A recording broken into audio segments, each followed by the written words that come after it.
Começa agora o Top 10. Top 10! Todas as semanas com os melhores, com os maiores, Com as menores, com as piores, com as mais bizarras. Curiosidades! Curiosidades com Tato Tarkan e Professor Mauri. Então segura a cadeira, porque vai começar! Vai começar! Vai começar! Sejam bem-vindos a mais um Top 10! Eu sou o Tato Tarkan e aqui do meu lado, o nobre Professor Mauri. É um prazer estar aqui contigo, seu Tatarkan. É um prazer estar aqui com você, querido ouvinte. Seja bem-vindo ao Top 10, esse programa com história, conhecimento, cultura e diversão. E oferecimento da Accenture. Isso mesmo! O Top 10 chega a você graças ao apoio dos lindos da Accenture que estão aqui patrocinando a Rede Geek, patrocinando o nosso sonho, patrocinando esse conteúdo que chega aí até você de graça. Você viu que essa semana teve update com Libras? É. Ao vivo! Exatamente isso que você ouviu, o update, nosso podcast de tecnologia que é gravado ao vivo ali no YouTube. Agora, quem está acompanhando ao vivo ou pra quem consome o update no YouTube, tem uma pessoa fazendo ali a tradução para Libras, ou seja, a galera que é surda também pode se atualizar semanalmente sobre o universo de tecnologia. E isso aconteceu porque o pessoal da Accenture fez isso acontecer, Mauri. Eles estão apoiando o nosso trabalho e dando essa força pra gente deixar o conteúdo cada vez melhor. E democrático, né? E democrático. Temos que atingir o máximo de pessoas possíveis. E no Top 10 dessa semana, vamos fazer uma seleção com as invenções da era vitoriana. Mas o que é a era vitoriana? A Era Vitoriana é o período do Império Britânico que ele ficou sobre a tutela da Rainha Vitória. A Rainha Vitória, a Vitória. Fala a época, mais ou menos. Tem a data, quero datas. 1837 a 1901. Porque as rainhas da Inglaterra têm uma vida sempre longa, né? Nossa senhora! A Elizabeth atual, nossa senhora. Meu Deus do céu. Só mudou de nome. Ela Vitória virou Elizabeth. Pra dar um upgrade. Não, mas essa época foi muito importante porque foi uma era de transformação econômica, política, cultural e foi marcada pela consolidação da supremacia inglesa nos mares, pela conquista das colônias na África, na Ásia, o aumento de indústria, o estímulo às artes. E durante esses 63 anos, várias invenções mudaram a humanidade pra sempre, avançando a evolução dessa nossa civilização que às vezes nos decepciona. Não foi só tecnológico, foi nas mais diversas áreas. E é por isso que a Era Vitoriana é tão impressionante e é por isso que a gente precisa fazer um top 10 de invenções vitorianas. Mas me conta aí qual que é o critério pra esse top 10. A classificação foi feita com base no quanto a tecnologia mudou a vida das pessoas. Quanto maior o impacto, mais sobe na nossa lista. então faça a sua lista. Que começou o Top 10!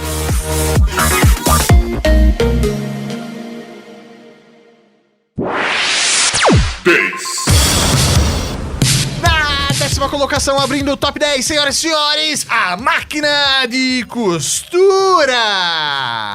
Mauri, não dá ponto sem nó. Ah, mano, eu costuro um botão que é uma beleza, mas é na mão, não é na máquina, né? Devo dizer que eu acho máquina de costura um negócio complexo até. Tem um cuidado pra usar a máquina de costura. Lógico, não, tem o jeito certo, a agulha certa, o jeito certo de passar o fio. Cada tecido tem um trabalho diferente, não é qualquer jeito. É isso aí, a máquina de costura foi uma senhora mudança trazendo parte da tecnologia da Revolução Industrial pra dentro dos lares dos seres humaninhos. Cara, você pensa num pedaço de pano que, usado até esse período da história, era feito na mão ou com teares ou outro tipo de tecnologia rudimentar. Então, até a invenção da máquina de costura, toda roupa era costurada com agulha e linha na mão, na unha mesmo, sabe? Era manual o processo. As patentes mais antigas de máquinas de costura são de 1755 e uma patente de 1830 na França causou uma revolta dos alfaiates que, com medo de perder seus trabalhos aí destruíram as máquinas. Isso tem muita cara de Brasil, né?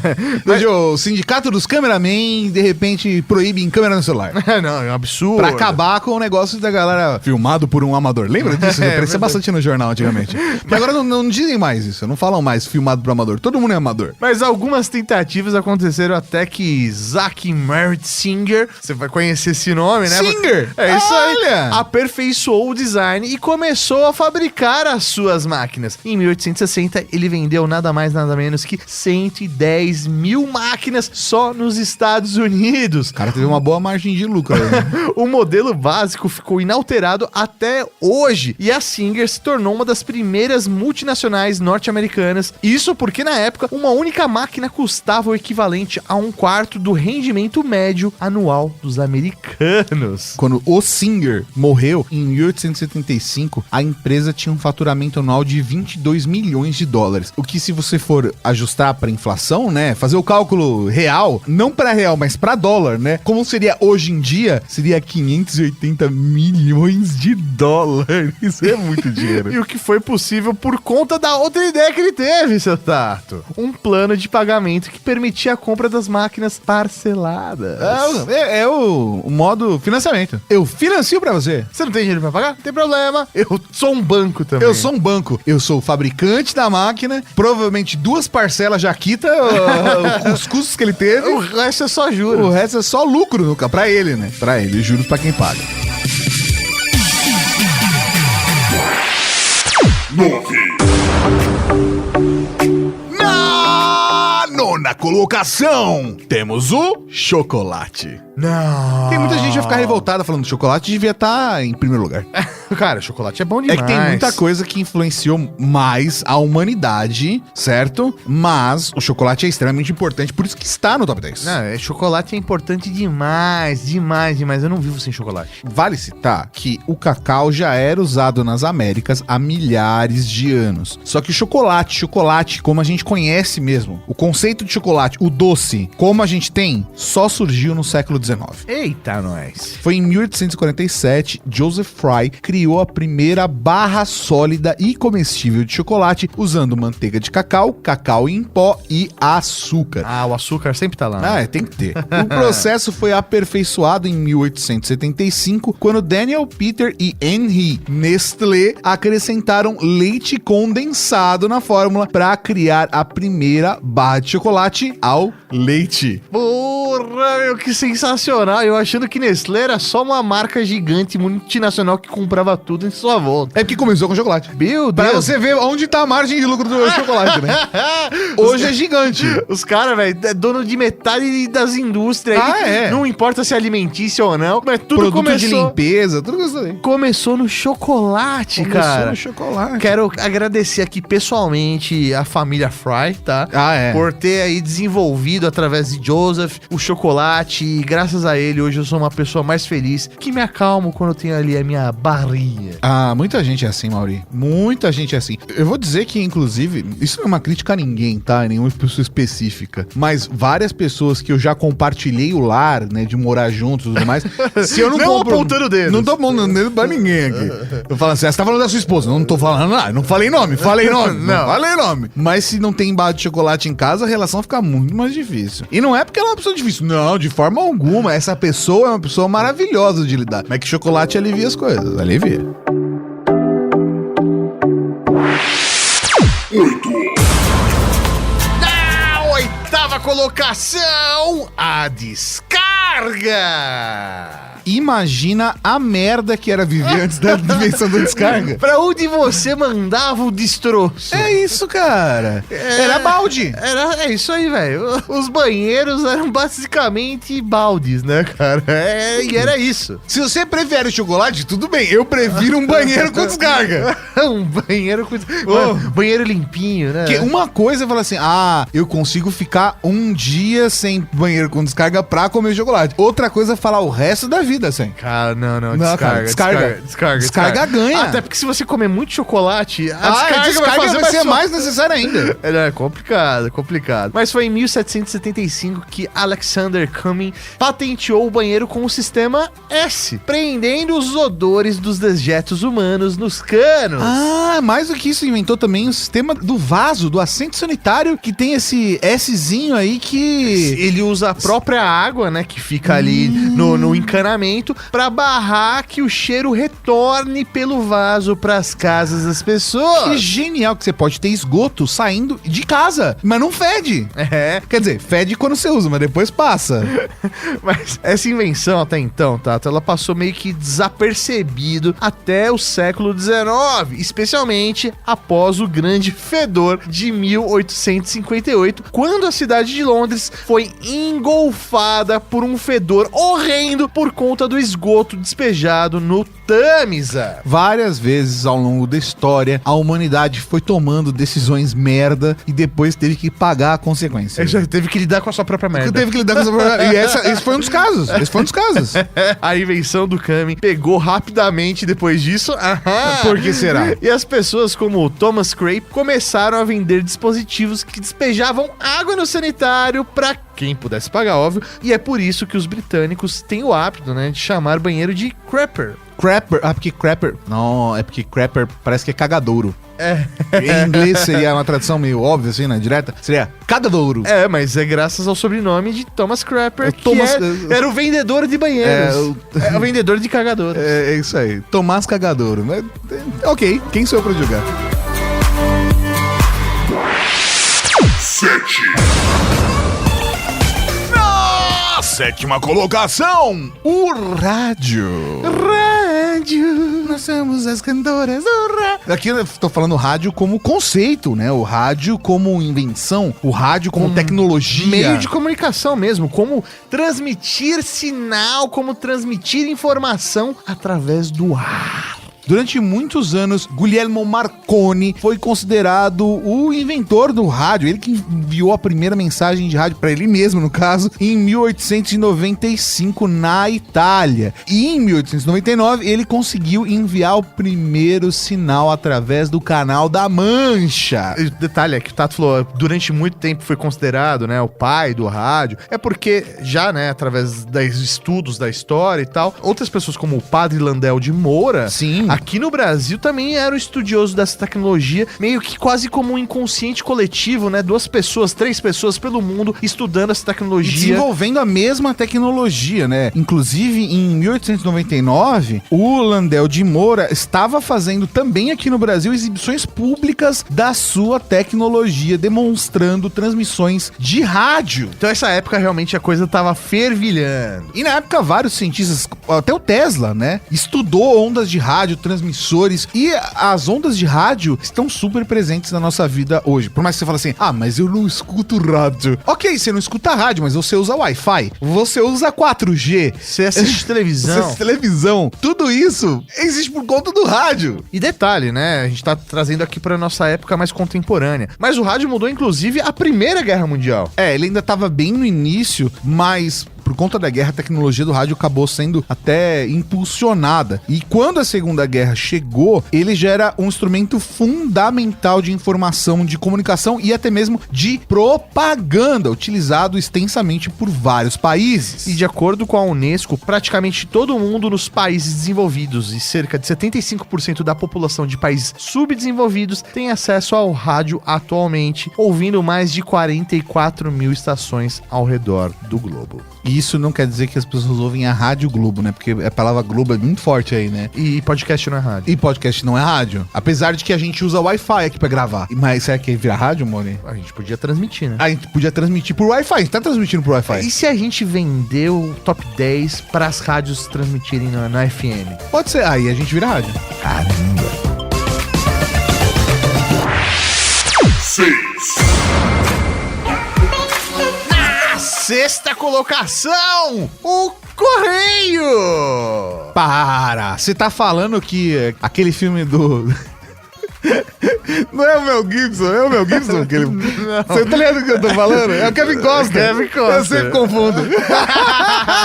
É o Kevin Costner, cara. Kevin Costner. É o Correio do Futuro. Não, vamos lá, gente. Desculpa. Me perdi. Às vezes a galera fica reclamando do correio aqui no Brasil, que sei lá o quê, bababá. Culpa da Rainha Vitória.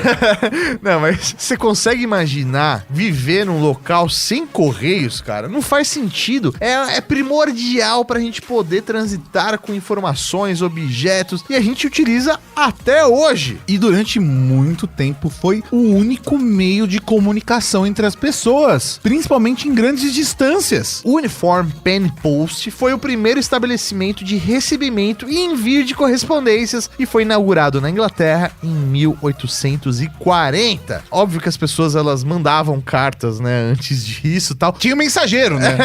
Não, o processo era bem mais lento e complicado, né? Você confiava a uma pessoa aleatória para que ela carregasse sua mensagem, sua carta e que ela entregasse no endereço que você dava ali de forma aleatória, porque não existia padrão, né? Até o padrão de endereço, né? Tudo meio mal descrito. É aquela coisa. Se vira aí. Quem é essa pessoa? É uma pessoa que tá usando um vestido roxo. Ela tá de sacanagem, mas ela vai estar de vestido roxo em algum momento. Na frente da casa tem uma árvore. É isso. Sabe aquela rua que tem esquina? Sabe aquela rua que tem uma esquina? Na frente. É isso aí. Em 1839, cerca de 76 milhões de cartas foram enviadas no Reino Unido. No ano seguinte, quando o correio começou pra valer de verdarinha, foram 169 milhões. Caramba. No ano da morte da rainha, em 1901, mais de 2 bilhões de cartas eram enviadas todos os anos. O serviço postal era tão popular e tão eficiente que qualquer morador de Londres na época podia esperar receber correspondências até 12 vezes por dia. Era quase tipo e-mail. Aí, quase. Lembra? E-mail no começo era assim. Isso é 12 por dia. Receberam um evento. Se algo levasse mais que algumas horas pra chegar, os clientes ainda reclamavam. É lógico. E aí, óbvio, né? Depois do Uniform Pen Post, o resto do mundo seguiu a tendência rapidamente, dando início a essa impressionante rede de logística mundial que conhecemos hoje. Inclusive, fica aqui a dica. Tem um episódio aqui da Rede Geek, o Eu Não Acredito, né? Que é o podcast Eu Não Acredito, sobre filatelia, que a gente conta sobre curiosidades relacionadas à coleção de selos e, inclusive, sobre a fundação dos Correios no Brasil. É muito da hora. Dá uma olhada, o link tá aqui no post.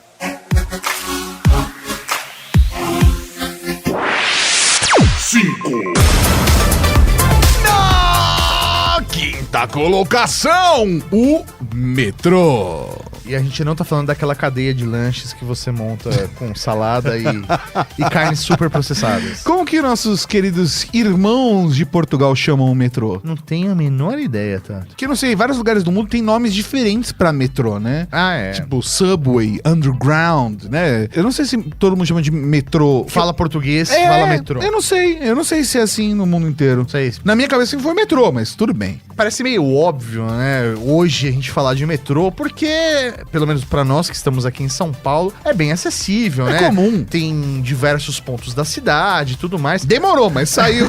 Tá saindo estação, cada vez mais estação. Agora, você consegue imaginar o metrô em 1866? E a ideia era muito maluca, porque a gente tá pensando em locomotivas a vapor passando debaixo da terra. Eu não tá falando de trem, que aí é superfície, ou trem leve, que é aqueles suspensos. E falando embaixo da terra. Não é vapor de água, né? A gente tá falando aí que eram máquinas queimando carvão mineral. É, rapaz. Obviamente, por conta da lógica de locomotiva a vapor queimando carvão mineral embaixo da terra, que os trens acabaram mudando para motores elétricos em 1890. E aí sim, a cidade de Londres já contava com 5 quilômetros de linha subterrânea. Novas linhas foram criadas rapidamente. Em poucos anos, outros países começaram a implementar suas próprias linhas de metrô, mudando para sempre o modo como a gente enxerga o transporte público. Budapeste inaugurou seu metrô em 1896, Paris em 1900, Nova York em 1904 e atualmente existem mais de 150 sistemas de metrô no mundo. Cara, eu vou ser muito sincero, eu sou um fã do metrô. Eu moro em São Paulo, né, pra quem não sabe, e... O metrô de São Paulo tá de parabéns. Não, é assim, poderia ser melhor? Sempre poderia ser melhor, né? Mas não posso reclamar porque ele me leva pra todos os lugares. Às vezes eu eu posso pegar ônibus ou metrô pra ir pra mesma região. E eu sempre escolho o metrô porque é muito mais confortável, a velocidade, a dinâmica de como funciona o sistema de metrô, assim, é realmente impecável. E é por isso que tá nessa posição no top 10. 4. Quarta colocação, o Raio-X! E é por isso que a gente agradece ao Super-Homem. É, justamente, estamos falando aqui do Super-Homem, aquele ser que veio de outro planeta, para mudar a forma como nós enxergamos as coisas. Exatamente, através das coisas, no caso. Não, senhoras e senhores, estamos falando de Wilhelm Conrad Röntgen, em 1895, que descobriu os raios-x enquanto trabalhava em tubos de raios catódicos. É assim, quero parabenizar o Sr. Wilhelm, porque ele teve uma ótima ideia de nome. É. Raio-X é um nome muito descolado bom. demais, não cara. Não importa a época, né? Ele é Até atemporal. ele é atemporal. Sei lá, você pensar em Sonic 2000, já venceu, já passou. Agora, Raio-X... Raio-X é, tipo, eterno, cara. E pra quem não sabe, né, o que são os raios catódicos, é o mesmo tipo de tecnologia que é usado na TV de tubo. Aqueles tubão antigo, aquelas TV gigantes. Se você não sabe o que é uma TV de tubo, procura no Google, porque você é jovem demais. Vamos lá, ele tava fazendo experimento com um raio catódico, e aí, de repente, ele, sei lá, viu o próprio osso. Como é que foi esse esquema? Não, ele percebeu, né, através desse experimento, que cristais próximos aos tubos brilhavam e notou que esses raios podiam atravessar outros objetos. E aí, depois de alguns experimentos, descobriu que os mesmos raios poderiam atravessar os tecidos do corpo humano, mas não os ossos. Que da hora! Tava lá, tipo, emitindo os raios, papapá, e aí viu que atrás das coisas tava piscando, tava brilhando. Falou assim, olha só! Passou um avião e nele tava escrito Raio-X é campeão. É isso aí. E obviamente isso acabou despertando interesse de vários outros cientistas que começaram a fazer testes com os raios e placas fotográficas que eram usadas por médicos e cirurgiões em outros fins na época. 6 meses depois dessa descoberta, né, do Conrad, os raios-x já estavam sendo usados por cirurgiões na guerra para encontrar balas dentro dos soldados feridos. Que antes disso a gente tinha que abrir os soldados completamente. É, isso aí. E ficar fuçando até encontrar bala. Fazendo furo novo, inclusive. E óbvio que para medicina isso foi um salto gigante. Vale aqui uma curiosidade, né, que na época a novidade era tão empolgante que várias feiras ao redor do mundo usavam máquinas de raio-x para dar ao público a oportunidade de ver seus próprios esqueletos. Ah, que da hora, velho. Tipo aqueles stands de evento, que sempre tem uma novidade. Agora é metaverso. Agora o stand tem que ter metaverso. O raio-x é metaverso. Pra você época, descobrir como o metaverso é uma furada, né? Hoje ele é uma furada. Mas a parada era essa, pra chamar a atenção, era brinde e raio-x. É, mas tinha um detalhe, né, Tato? Porque nessa época as máquinas, elas emitiam 1.500 vezes mais radiação que os equipamentos modernos. Você já foi fazer, assim, eu não sei se você fez um raio-x recentemente, mas quem tá trabalhando com raio-x, acompanhante, todo mundo usa uma roupa de chumbo. É isso aí. Fica atrás de uma cabine. Imagina isso 1.500 vezes mais. Caramba, a gente tá aqui por pura sorte, né? Não, Humanidade. Detalhe, né? As pessoas fazendo lá fotos de seus esqueletos e aí tendo queimaduras por radiação, cabelo caindo. Nossa. Mas aí, depois de alguns estudos, eles entenderam a importância, né, de ter esse cuidado e a humanidade entendeu como funcionava esse poder da radiação. E fizeram o ajuste fino do raio-x, né? 3. Na terceira colocação, temos o pneu. Antes disso, era só roda. É verdade, é verdade. É, cara. É, porque pneu é a tecnologia em volta pra você conseguir usar a roda de um jeito melhor, né? É, e a gente tá falando agora, né, do pneu como a gente conhece hoje, né? Preenchido com ar, o que faz com que os veículos ou transportes, ou temos, sei lá, um carrinho de obra, por exemplo. Carrinho de mão. Carrinho de mão, fica muito mais leve por se você tá usando um pneu que tem ar ali, né? A primeira patente do pneu foi feita por Robert William Thompson em 1845, quase 4 décadas antes de ser reinventado por John Dunlop. E que acabou levando a fama, né? Acontece que quando o Robert criou o que ele chamava de roda aérea, quase não existiam carros e bicicletas em circulação. Então, o interesse no pneu era quase zero. Mas quando o Dunlop quase literalmente no caso, reinventou a roda, a demanda era muito maior, especialmente por conta das bikes, que pareciam estar em tudo quanto era tipo de lugar. E aí os novos pneus tinham um efeito mágico de reduzir drasticamente a instabilidade e a quantidade de soquinhos que os ciclistas levavam nas suas virilhas por conta das ruas irregulares do século XIX. Isso sem contar que os pneus foram críticos para o avanço da indústria automobilística, nos trazendo até esse momento atual. Pensa que até hoje a gente utiliza a mesma tecnologia. Até chegarmos no carro voador como nos Jetsons, a gente vai continuar nos pneus. Não tem como. E pneu a ar ainda.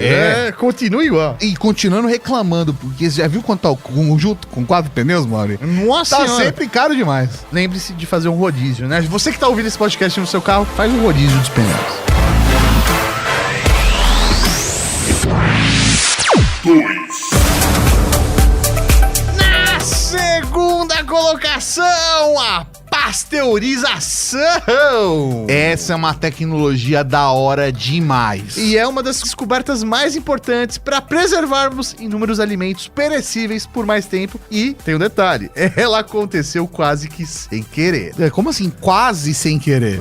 Em 1856, o cientista francês, o Louis Pasteur, que já apareceu aqui no nosso top 10, né, sobre invenções comunistas, foi contratado por um produtor de bebidas alcoólicas para descobrir o que fazia o seu produto azedar. Isso é genial. Por que tá o produto azeda? Aí ele falou, porque você colocou a colher na língua e depois... não foi isso. Na época, acreditava-se que a fermentação era um processo puramente químico, mas Pasteur descobriu que o fermento é um organismo vivo. E isso o levou à teoria de fermentação dos germes, além do conhecimento de que micro-organismos morriam se aquecidos até uma temperatura específica. Olha que da hora, quer dizer que os micro-organismos que estão azedando o seu leite podem parar de azedá-lo se você esquentar o leitinho. Numa temperatura específica. E aí nasceu o processo de pasteurização, por causa de Pasteur, preservando o vinho e alimentos enlatados por muito, muito mais tempo. Olha, eu pensei que o leite era logo no começo, que a primeira coisa que faziam pasteurização era com leite. Prioridades, tá? Vinho.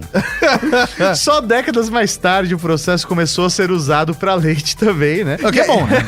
O que foi excelente, né? Já que o leite é famoso por ser um vetor de tuberculose e a contaminação foi reduzida drasticamente por causa desse processo de pasteurização. E tanto é que hoje em dia é ilegal vender leite não pasteurizado na maior parte dos países do mundo. É crime! Então fique de olho.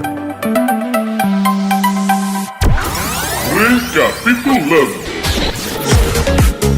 E pra você que tá embasbacado com tanta tecnologia vitoriana que até se esqueceu por onde começamos esse top 10, fique tranquilo, porque nós temos o Recapitulando. 10. Na 10ª colocação, a máquina de costura, Singer e o processo de empréstimo, né? 9. Na 9ª colocação, o chocolate de Joseph Fry. Aleluia! 8. Na 8ª colocação, a descarga. E a privada, né? Todo o conceito. 7. Na 7ª colocação, o rádio e toda a tecnologia que a gente tem por conta do rádio. 6. Na 6ª colocação, os correios, levando informação para todos os lados, de maneira segura. 5. Na 5ª colocação, o metrô, ou o trem que passa por baixo da terra. 4. Na 4ª colocação, o raio-x, a tecnologia com o melhor nome. Até hoje. 3. Na 3ª colocação, o pneu, ou melhor, a roda aérea. 2. Na 2ª colocação, a pasteurização.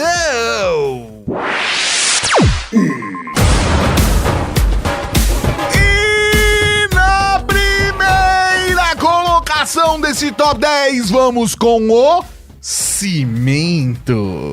Caramba, realmente faz muito sentido. Vamos lá. antes eu preciso pontuar, tem muita gente falando, pera. A gente tinha o concreto romano, né? Que é um material de construção ridiculamente forte e que a gente perdeu a receita há muitos e muitos séculos atrás. Na antiguidade era realmente uma referência, mas a gente perdeu a receita. E aí, com a chegada do cimento na era vitoriana, foi fundamental para o desenvolvimento das cidades humanas como nós temos hoje. O cimento que a gente conhece, que a gente usa no dia a dia, foi desenvolvido pela empresa Portland Cement em 1824. E ele é o ingrediente principal do concreto moderno, que é misturado com areia e pedras para formar o material firme e maleável que nos permite criar prédios de 163 andares, como o Burj Khalifa, o maior edifício do mundo que nós... Até agora, né? Até agora que a gente já esteve lá. É, cara, é alto. Eu já subi no Burj Khalifa, Mauri, também. É alto mesmo. A primeira versão do cimento foi feita por Joseph Aspden, que misturou calcário com argila no seu fogão de cozinha, chegando em um pó que poderia ser misturado com água para fazer uma melequinha de construção. Imagina quantas panelas estragou pra fazer esse rolê, né, mano? Imagina a treta dentro de casa. Ai, pois é, né, cara? Além da resistência considerável, o concreto é muito mais fácil de se transportar do que pedras, por exemplo. Imagina construir as pirâmides do Egito com concreto em vez do que Nossa, com aquelas pedras. Era só o pó ali, misturava com água, jogava um pouco de areia e blau, já era. Já era. E também é muito mais fácil de aplicar em partes mais complicadas de se acessar, avançando conceitos de engenharia de lambuja, de arquitetura, os conceitos, aquela coisa, Oscar Niemeyer, né? Umas curvas aí. Mas o mais curioso é que durante a era vitoriana, ele foi mais usado para construir estradas e fábricas. A novidade só chegou na construção civil, de fato, alguns anos mais tarde. Quando juntaram isso com a estrutura de aço, fizeram o concreto armado, Meu nossa senhora, Deus. aí ninguém segura esse bebê.